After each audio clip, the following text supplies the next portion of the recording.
Hello friends, welcome back. A few days back it was my husband's birthday, and in today's video I'm sharing with you the meals that we had on that day and the special birthday cake, of course. So I chose to make his favorite dishes that day, and let's get into the video starting with the cake recipe.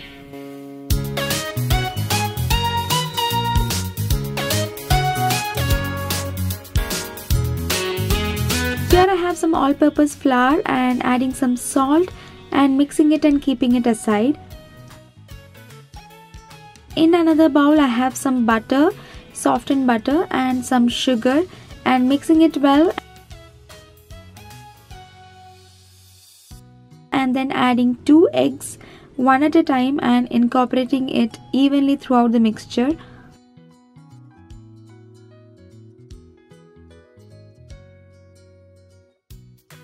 Then I'm adding the flour and the buttermilk, about 1 cup of buttermilk, alternatively little by little so that the mixture is evenly spread out. This might take some time, but it is worth all the effort.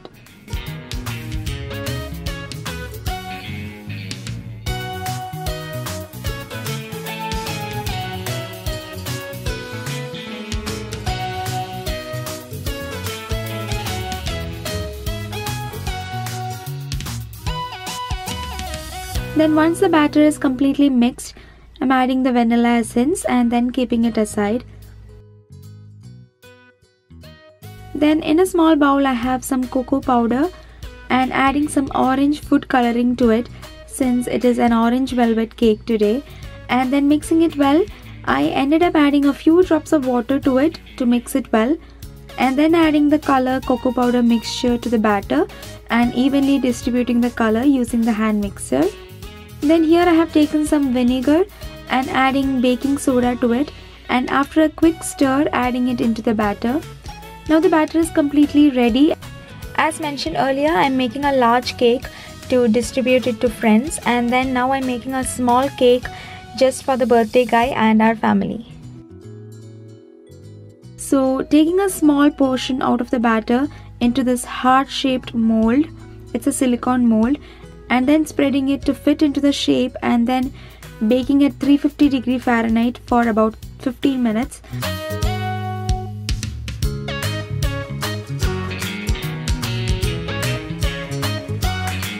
Once it is done, I made one more small heart-shaped cake in the similar way.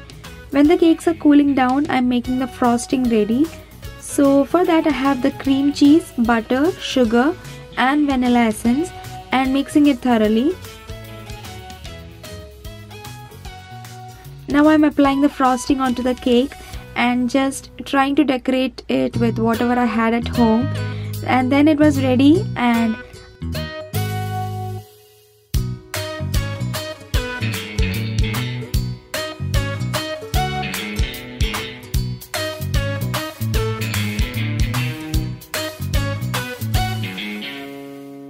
And after the cake cutting, I could say this effort was a success. Now for breakfast, the menu was Kerala style Puttu, that is steamed rice and coconut cake, and kadla curry, that is black chickpeas curry, which is a famous Kerala breakfast. So I started using my electric cooker a lot these days, and it has been my favorite way to cook, since it is something to less worry about because most of the function can be set to an auto mode. So I used this a lot today since it was a busy day and I wanted to keep the kitchen mess free and as much as possible and spend less time cleaning the kitchen. So I made a very simple chickpeas curry today without any roasting and grinding. So sauteing some mustard, onions, green chilies and curry leaves, and some minced ginger and garlic, some salt, red chili powder, coriander powder, and adding some chopped tomatoes, and then once everything is cooked a little bit, adding the soaked black chickpeas to it and just enough water and pressure cooking it. Once it is done, adding some coconut milk to it and allowing it to mix well and sit in the pot for all the flavor to blend in well. Meanwhile, I'm making the puttu using the powder that you get at the store and also some grated coconut. This is the pot that we call as puttu kutti for making the puttu. And then I let it steam for a few minutes and then the breakfast is done. For lunch, the menu was chapati with malai kofta, which is my husband's favorite. So for the malai kofta, here I have some boiled potatoes, beans, green peas, carrots, and I'm mashing it all well and then adding some grated paneer to it.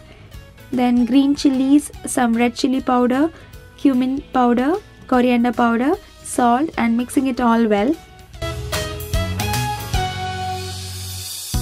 Then I'm adding a slice of bread soaked in some milk and squeezing off the excess milk and then making small balls out of this mixture and then dusting it with a little cornstarch and frying them.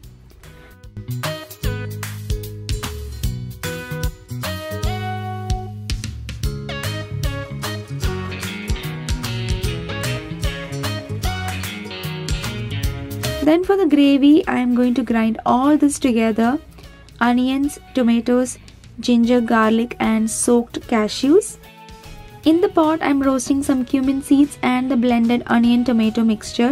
And once it's cooked, it's time to add in turmeric powder, coriander, red chili powder, and some salt. And then after a minute, adding in some whole milk for a rich gravy.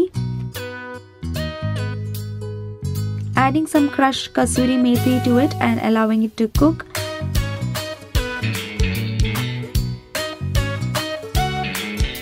And then added some crumbled paneer to finish it off and added all the fried kofta balls to it, and then making some chapatis into heart shapes just to bring some smile on his face. And yes, that was our lunch.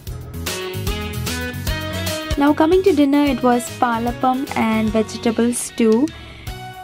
So I made the palappam with the instant mix that we get, and for the vegetable stew I'm sauteing some onions, green chilies, cinnamon and ginger, adding some potatoes, carrots, beans and green peas,